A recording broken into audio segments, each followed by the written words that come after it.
all of the work.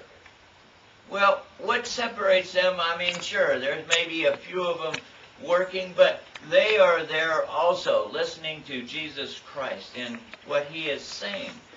So I can imagine those 12 disciples going, thank you. Right on time, I tell you. Just got that cue down. But you know, they're flabbergasted. Wait a minute. We have just established that you're the Son of God. How can it be that you're going to go and be killed? Now, I can imagine that they didn't even hear the other part of that. Do you think? I mean, the active listening just goes right out the window. They have so many expectations. He's the Son of God. He's the Messiah. And I'm going to step off this stage. I know it. I keep worrying about it. So how'd you die? Well, I was given a sermon, God, and stepped off the stage. But anyway, they didn't hear the part that he was going to raise again, that he was going to live again, to overcome death. So do you think, oh, here's Peter, he's on a roll, right? He has just announced to Christ that he knows who he is, so he takes Christ aside. A disciple taking the teacher aside.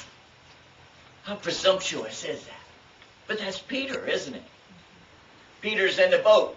Oh, Christ, if you can walk on the water, so can I. Call me out. He goes, and he walks. And he doubts. And then he sinks. Kind of is succinctly certain, isn't it? But, so, Peter takes Christ over here aside. He doesn't want to rebuke him in a, this can never happen. This is just not going to work at all, Christ. Now, what are you thinking? Get your head straight here. You're the Messiah. You're the one that's going to kick these Romans out of here. You're the one that's going to make Israel great again. What does Christ say to him? It's a, yes, Satan. Get thee behind me. I don't want any part of you. Now there's other part to that scripture. It says, you're not thinking of heavenly ways, but you're thinking of it in an earthly manner. So, Christ not only tells Peter that, but in some versions it says that he turns to the disciples and says, get behind me, Satan. He wants them to know that Peter is not thinking it out correctly. So, then Christ continues on with his scripture and says, all that wants to follow me, take up your cross. Follow me. And it says in there also that, if you want to win your life, you will lose it. And I don't have the scripture right in front of me, but you got the idea. But what I want to talk to you about this morning, and I'm going to kind of shorten this just a touch, is Christ doesn't say what your cross is going to be, does he? And the other part of this is he doesn't say, oh, I just want you to carry it for 3 days, or 3 years, or 30 years. I'm always reminded of God going to Moses. How old was Moses when God called him? He was 80 years old. He left when he was 40 years old. So that kind of, let's see, let me do the math here. Yeah, 40 years in the wilderness. Or not necessarily in the wilderness, but he was learning what God wanted him to learn. But I want you to look at this, your cross this morning. What is it? Do you have a specific thing that God has asked you to do? That is your cross. It may be working at the food bank. It may be reading at a nursing home. It may be making quilts for the chemo people, for the persons battling cancer. I can't tell you what your cross is. The way that you understand what your cross is read the Bible, pray about it, listen to God.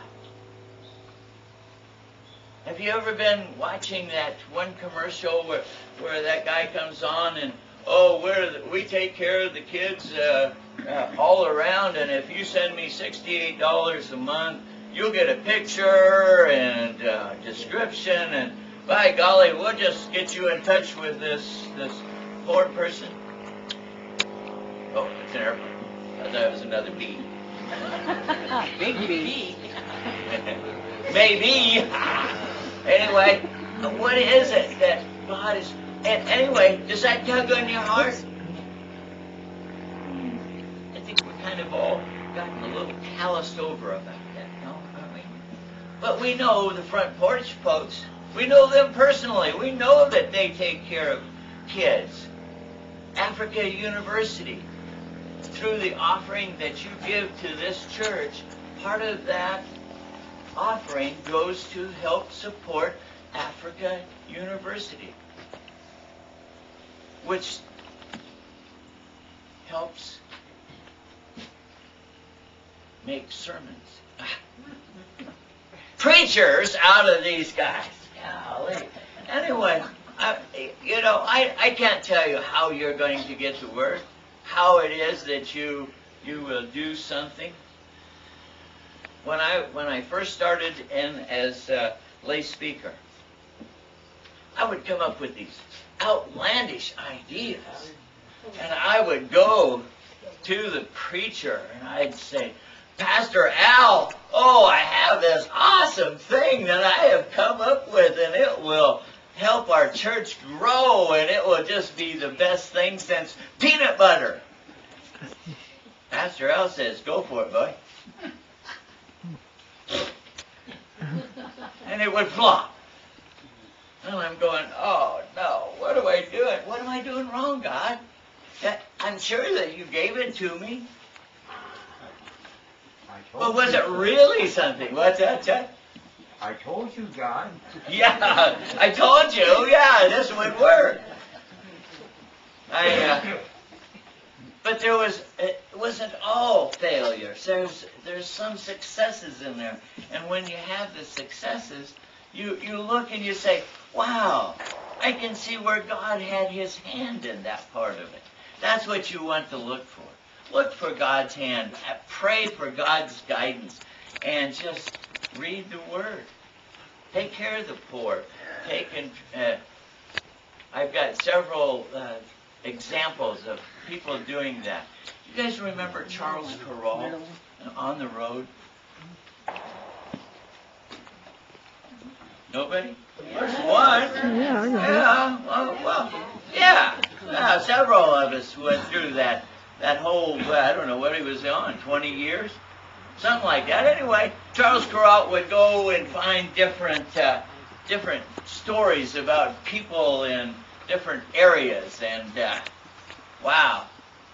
Well, anyway, he came across this story, and it was about a guy named Joe Fling. And Joe Fling was not anybody special. He drove truck for a living. But you know what? Joe had an ability to find out who needed a meal. He would deliver meals to blind people and to the shut-ins. He would deliver medicine to these shut-ins, and he would do whatever it took if they needed a ride to the doctor. Charles Carroll called him a one-man welfare department. Isn't that cool? Wouldn't you be wonderfully blessed if you were called a one-person welfare department? He took his earnings and he helped people. Now,